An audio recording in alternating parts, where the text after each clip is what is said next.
Voilà, nous allons retrouver Jésus au début de son ministère.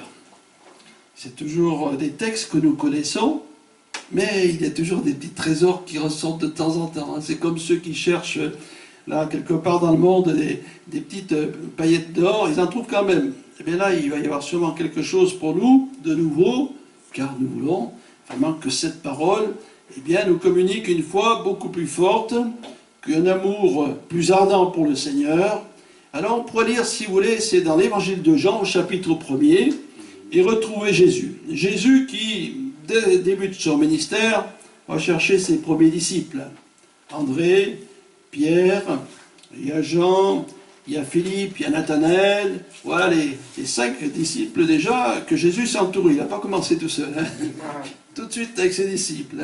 La communion fraternelle. Même lui, il en avait besoin. Il en avait besoin. Et il nous donne un exemple d'ailleurs que nous avons besoin de la communion fraternelle. Alors, on va lire à partir du verset 49 et ensuite on continuera au chapitre 2. C'est ici, il y a un entretien entre Jésus et Nathanaël. Et au verset 49 du chapitre 1 de Jean, voilà ce qu'on lit. Nathanaël répondit et lui dit, « Rabbi, tu es le Fils de Dieu, tu es le roi d'Israël. » Jésus lui répondit, « Parce que je t'ai dit que je t'ai vu sous le figuier, tu crois, tu verras de plus grandes choses que celles-ci. » Et il lui dit, « en vérité, vous verrez désormais le ciel ouvert et les anges de Dieu monter et descendre au-dessus du Fils de l'homme. » 3 jours après, il y eut des noces à Cana, en Galilée. La mère de Jésus était là. Jésus fut aussi invité aux noces avec ses disciples. Le vin ayant manqué, la mère de Jésus lui dit, « Ils n'ont plus de vin. » Jésus lui répondit, « Femme, qu'y a-t-il entre moi et toi? Mon heure n'est pas encore venue. » Sa mère dit au serviteur, « Faites ce qu'il vous dira. » Or, il y avait là 6 vases de pierre destinés aux purifications des Juifs et contenant chacun 2 ou 3 mesures. Jésus leur dit, « Remplissez d'eau ces vases. » Ils les remplirent jusqu'au bord. « Puisez maintenant, leur dit-il, et apportez-en à l'ordonnateur du repas. » Et ils en apportèrent.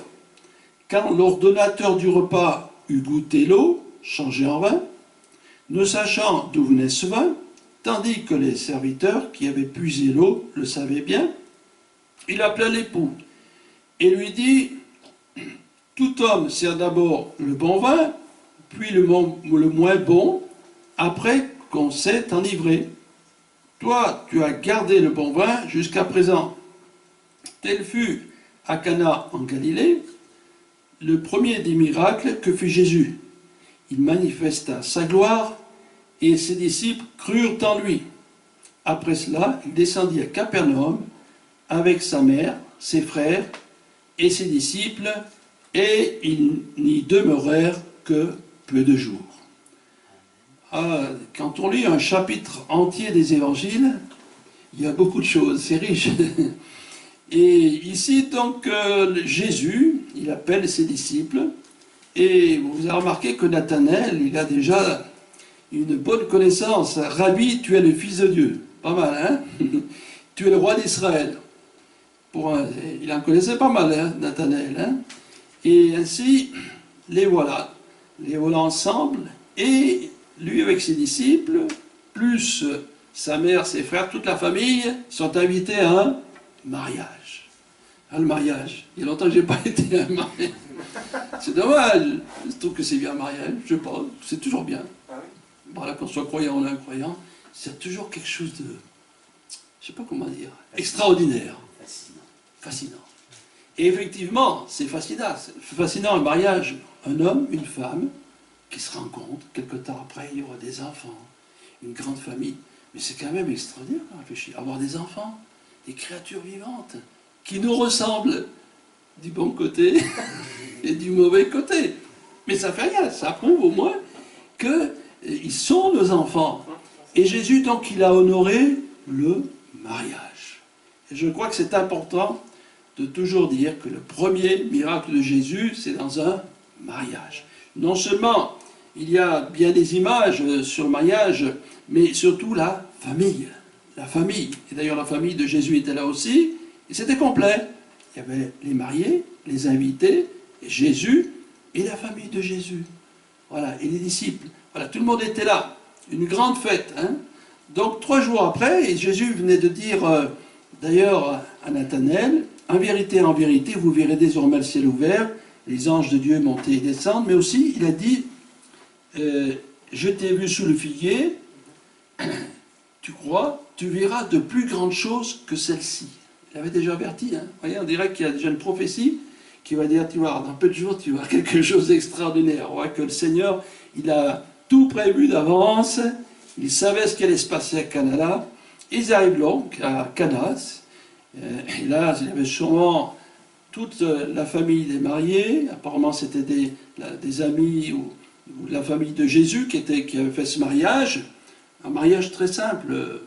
Jésus déjà, sa famille était pauvre, apparemment c'était une famille qui était pauvre aussi, puisqu'il a manqué du vin. Il n'avait pas bien les moyens, et heureusement que Jésus était là. Donc, les mariés sont là, c'est la fête, seulement qu'il y a un peu de musique, de la joie, et le problème, le vin a manqué. À l'époque, c'était pas comme aujourd'hui, c'était assez simple, il n'y avait pas de champagne, il n'y avait pas de sono, de tout un tas de choses aujourd'hui qu'on veut avoir de plus en plus. Il y en a qui veulent faire un mariage dans un château, et puis ils louent une grosse voiture. Alors tout ça, ça coûte très cher, et pendant 10 ans, il va falloir qu'ils payent le crédit. Mais à l'époque, c'était plus simple, c'était pas plus mal. Hein. Ce qu'il y avait de beau, c'était bien sûr peut-être la musique, une bonne nourriture, et puis le vin. Voilà. Et il a manqué du vin. Il faut dire que le mariage, ça durait quand même une semaine. Famille pauvre, je suis presque sûr, et plus de vin. Et Marie, eh bien, elle va dire, bon, Jésus est là, il va faire quelque chose. Elle lui demande d'intervenir. Et il y a un dialogue entre Marie et Jésus, et sa mère dit au serviteur, faites ce qu'il vous dira. C'est court, hein? C'est bon. Faites ce que dit Jésus. C'est pas compliqué. Faites pas ce que disent les hommes, faites pas ce que dit la tradition, mais faites ce que dit Jésus. Voilà. On peut dire aux gens, vous ne savez pas quoi faire, faites ce que dit Jésus, ce qu'il vous montre. Et effectivement, à travers sa parole, eh bien, Jésus nous montre bien des choses, à travers ce qu'il nous montre à nous aussi, et ce qu'il nous dit. Si on sait, bien sûr, écouter, si on éteint, bien sûr, tous les appareils qu'il y a autour de nous, pour retrouver un peu du calme. C'est la rue qui a du bruit. Hein. Si on est une grande avenue, c'est bruyant. Si on essaie de trouver un coin calme, et on dit, Seigneur, parle. Il y a un cantique, on dit, oh, parle, bien-aimé maître. Demande-lui, Seigneur, parle-moi. J'ai envie que tu me parles, que tu me montres les choses. J'y comprends rien, ce qu'on me dit, si c'est quelqu'un qui découvre l'évangile. Mais toi, parle-moi. Et vous croyez que Dieu ne va pas parler, le Seigneur ne va pas parler quand on fait cette prière? Bien sûr que si. Quelqu'un qui a soif, quelqu'un qui veut que le Seigneur lui parle, Dieu lui parlera. Et comme dit la Bible, tantôt d'une manière, tantôt d'une autre. Il va parler. Hein, et faites ce qu'il vous dira. Et Jésus va faire toujours des choses surprenantes. Là, il manquait du vin. On aurait pu imaginer que Jésus va préparer toute une prière bien élaborée, qu'il va faire certains gestes, hein, comme les prestigitateurs ils font. Hein. Il y en a qui veulent en mettre bien plein la vue. Un peu, vous savez, comme, si vous voulez, quand on connaît bien le texte qui s'est passé dans le deuxième livre des rois, où Naaman, ce général qui avait la lèpre, et il était lépreux, et il y avait cette petite fille là qui a dit à sa maîtresse, eh bien écoute, tu sais qu'en Israël il y a un prophète. Alors ils ont invité le prophète, Élisée, il était tout content.